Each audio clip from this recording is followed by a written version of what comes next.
Phew! It's heating up out here. It's so draining. Like being trapped in a sauna. Isn't green tea meant to be good for chasing away the heat? Paimon thinks she heard that somewhere. Why don't we head to Yelan Wharf and give it a try?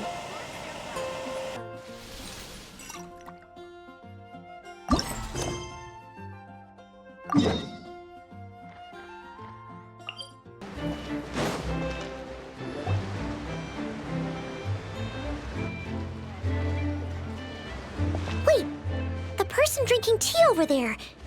Isn't that Yelan? Oh, looks like she's having some kind of tea party with friends. We're just in time. Aren't we gonna go say hi?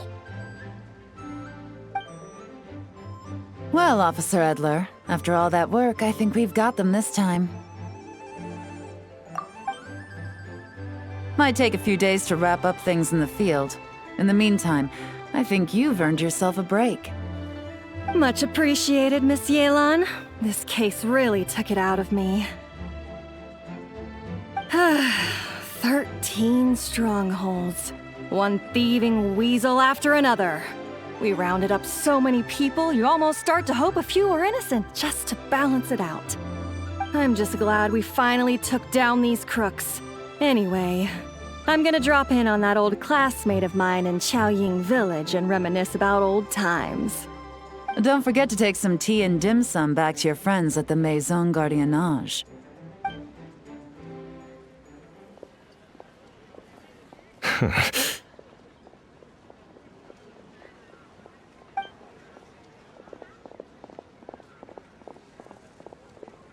Oh, looks like Yelan's friend left. Paimon kinda wanted to meet her. Ah, another pleasant surprise. Traveler, Paimon, take a seat. Excuse me, a pot of your finest Yunlai white tea if you would, and 2 more place settings. Now, judging by that expression, I assume you came over to ask about the 2 spies that were just watching us. Ah! Spies? What spies? There were spies around here just now? Oh, more than that, I'm sure. I bet they already sent someone to tail Officer Edler. Anything to foil our operation. Oh, so you're tracking down some criminals? They've got some nerve spying on you like that. Pretty bold if you ask Paimon. Well, those tend to be the kinds of cases that cross my desk. If I could leave it to someone else, I would. I could have been on vacation right now. Mora laundering, to the tune of 10 figures and counting. Laundry? What does that have to do with Mora? And who are these figures? There are 10 of them? In layman's terms, a certain merchant in Fontaine possesses a large amount of Mora obtained through illicit means. But it's easy to get caught when you're moving that kind of cash. So you cover your tracks, create a front to avoid detection, and what do you know? Your illegal Mora now looks completely legit. And this merchant's front of choice? Fine art and antique auctioneering. He buys goods from all over Tevat, brings them back to Fontaine, and rebrands them as pieces of fine art, driving up their price in the process. Then, when the items go to auction, he buys them up at their inflated price with his own illicit funds. And through this exchange, the proceeds he receives in return are clean. This process allows him to legitimize his illicit wealth. He even launders Mora for other criminals as well, a business which earned him the title, the Dark Financier. That's to be expected, I suppose. In Chenyu Vale, you can get your hands on exquisite antiques without breaking the bank. Tea sets, porcelain, jade, statues, all easily marketed as pieces of fine art. Liyue goods being used in illicit underground schemes poses a real threat to our trade standing in the long run. So, instead of getting to enjoy my long-awaited vacation in Fontaine, it's back to work for me. Okay, Paimon thinks she gets it now. It's like moving Mora from one hand to the other. In other words, just disguising where it originally came from. But if you know what this merchant is up to, shouldn't it be pretty easy to catch him? You go to the auction, wait for him to appear, then nab him right as he goes to purchase his expensive piece of Liyue art. Not a bad plan, Paimon. But there are too many loose ends. If you were the mastermind behind this whole scheme, would you really expose yourself as the face of the operation? Oh, yeah. You wouldn't want to be seen doing the dirty work. You'd send someone else instead. Like, if Paimon was the bad guy, she'd send the Traveler. No, wait! Even if Paimon turned bad, the Traveler would never. Paimon would need, like, a group of minions or something. Oh, Paimon gets it now. Even if you track down the goods, if this dark financier guy isn't the one doing the buying at the auction, you won't catch him. It's not just a matter of who's at the auction. You also have to source the goods, transport them back to Fontaine, get them to the auction house, none of which are tasks he performs himself. He has a whole crew to hide behind. Tracking down the goods is already complicated enough. They change hands so many times, the trail is almost impossible to follow. So the most logical course of action is to play the long game. You start small. You find someone you can follow behind all the smoke screens, who'll lead you straight back to the dark financier himself. Wait, so you were just pretending? And to think, Paimon thought all that stuff about wrapping up the case and taking a break was actually true.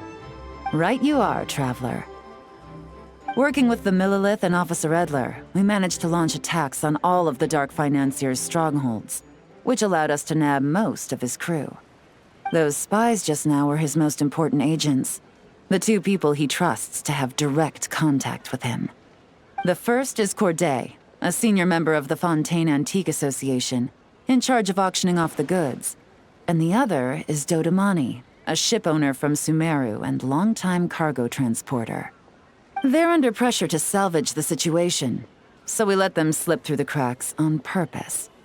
The goal is to make them think that, by some stroke of luck, they're in the clear and have room to act. They think keeping tabs on Officer Edler will allow them to operate under her radar and get whatever remains of their goods out of Liyue. But little do they know, while their attention's fixed on her, I'll be secretly gathering the intel that's gonna bring them crashing down. So, interested in coming along for the ride? I'm curious how you take to this line of work. Could be some potential there. Yeah, we kind of stumbled into this whole thing, but now we're a part of it too. Let's do it! For Yelan, for the people of Chenyaville, and for, the Liyue business world! I admire your selflessness, Traveler and Paimon. Let me be the one to look out for your self-interests then. Namely, your payment. How about we do this the Fontainian way? You'll get exactly what a top agent receives for a dangerous field mission. Getting started is always the hardest part, but luckily, I have a lead. The Dark Financier's crew is even more on guard than usual, so our best bet is to do some counter-surveillance to get on the right track. And I think I know just the place to start. Let's head northeast and see if I'm right.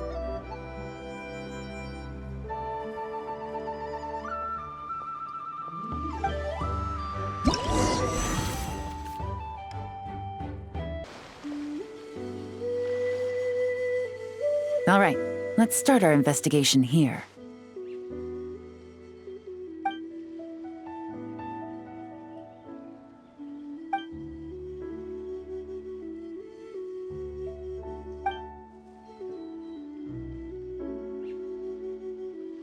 So, we can all agree this is just a normal stretch of wilderness, right? Paimon doesn't see any bad guys to nab around here. Well, it didn't take long for you to understand our role here, Traveler. Thinking like a top agent already. Impressive. Like I said, we need to start small. If we want to track down the man himself, our best bet is to start with his goods. So right now, finding his stock is our #1 priority. And to do that, locating his hidden stronghold is imperative. Which brings us to why we're here. Pretty good vantage point from up here, don't you think? Huh, guess so. Paimon can see the port of Yilong Wharf, the boats in the distance, and some kind of tower. What's that for? It's a lighthouse. The Millilith use it to monitor the situation at sea. In addition, the flashing of the light can also serve as a means of communication. Oh, let's hear it. Not too far off at all, traveler. The Millilith maintain an impeccable level of security in Shenyu Vale through consistent patrolling. This location offers a perfect vantage point to observe their lighthouse signals and deduce their patterns of behavior, which is a huge help if you need to move goods under the radar. So we should be able to find traces of the Dark Financier's scouts in this area. Oh, okay. Paimon doesn't quite follow, but she'll take your word for it. It's simple.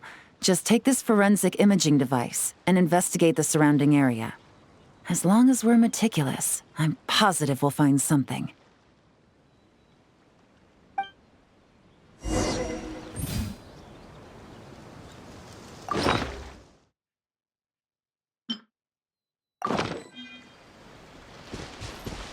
Well, all set?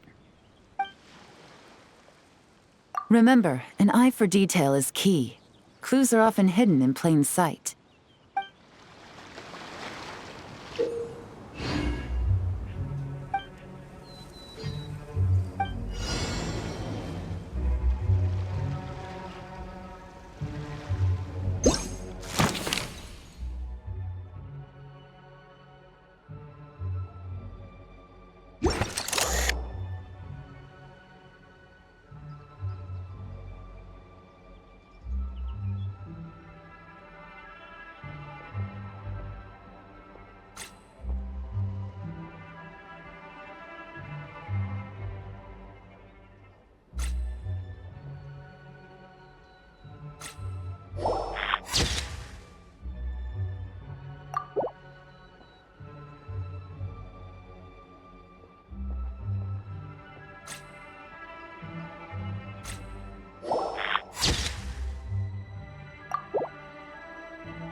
Some good finds. Whatever door this key opens could be critical to the investigation. And this carrier pigeon tube contains several coded messages. Huh. So there really is evidence around here. It's like these guys aren't even afraid of getting caught. What if the Millilith noticed them spying and decided to investigate? These objects suggest the Dark Financier's scouts were likely disguised as fishermen. People like that are trained not to crack under pressure. All they'd need to do is come up with a believable excuse, like needing a place to rest. The Millilith can't investigate or apprehend a civilian without probable cause. Ugh. Paimon can just see their smug faces getting away with something like that. Not to mention, the traces on these objects are fresh, which means the scout here is still active and wasn't among those caught by Officer Edler. So we need to stay vigilant. We can't let them know we're still on their tail.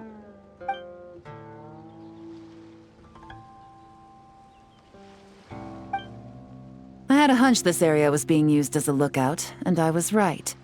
But that still leaves the question of where the goods are hidden. Any ideas? Spot on again, traveler.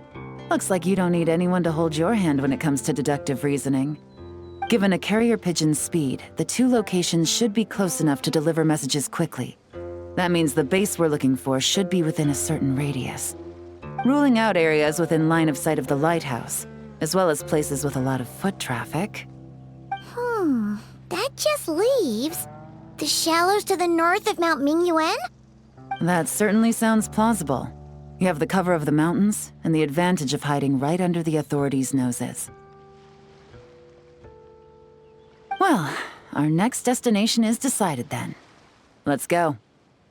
And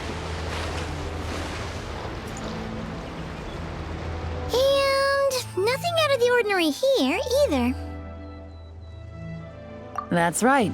No detail is too small to investigate. I believe in you.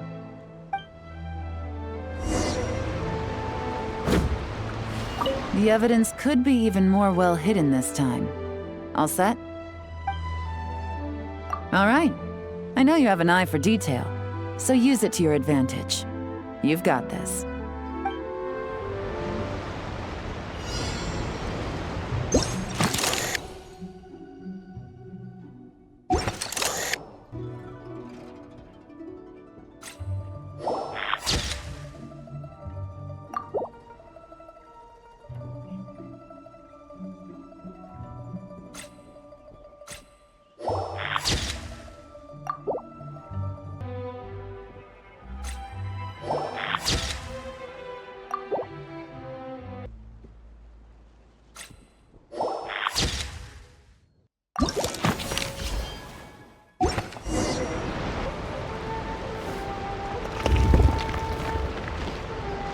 This must be it! The secret base where they stashed their goods! Definitely wasn't easy to find. Well, well. Looks like you tracked it down in no time at all. I see your potential as a solo field agent, Traveler. Now, time to test out the key we found earlier. Let's see what surprises could be in store. This isn't their home turf, so I doubt they had time to set more traps. Should make our lives easier. I'll take it from here. The last thing we want is to leave traces behind in there. Caution is the name of the game. You two keep a lookout. Make sure no one barges in while I'm in there. You got it! This is a first for us, but the Traveler can do anything. She's got your back! Good point. Yelan doesn't make mistakes like that.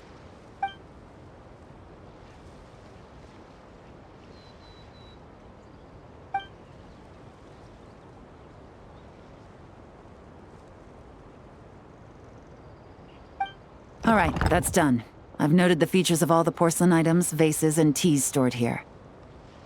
We need to keep a lookout for these features at the auction and pinpoint the person attempting to purchase the corresponding goods. Then, we can let them lead us to our main target. Wow, that was fast! You must do that all the time, huh? Now, we wait. There are countless auctions in Fontaine. We can't possibly monitor them all. Besides, that would be a waste of personnel. I'll continue to conduct surveillance in the area, keep tabs on the situation, and attempt to decipher their coded messages. Once his two lackeys move the goods, we can shift our focus to the upcoming auction. And then, we'll have somewhere to start. Got it! All we can do now is wait. Wait, and then follow them straight to the guy behind this whole thing so we can give him the old 1-2 punch! This whole time, Officer Edler has been leading her two stalkers on a wild goose chase around Chaoying village. Once they decide it was all a waste of time, it's her turn to tail them instead. Not to mention our operation has already put them under extreme pressure. We've forced their hand. I doubt they'll last more than 2 days before making a move. So let's meet back up at Yilong Wharf in 2 days. Find me near the harbor.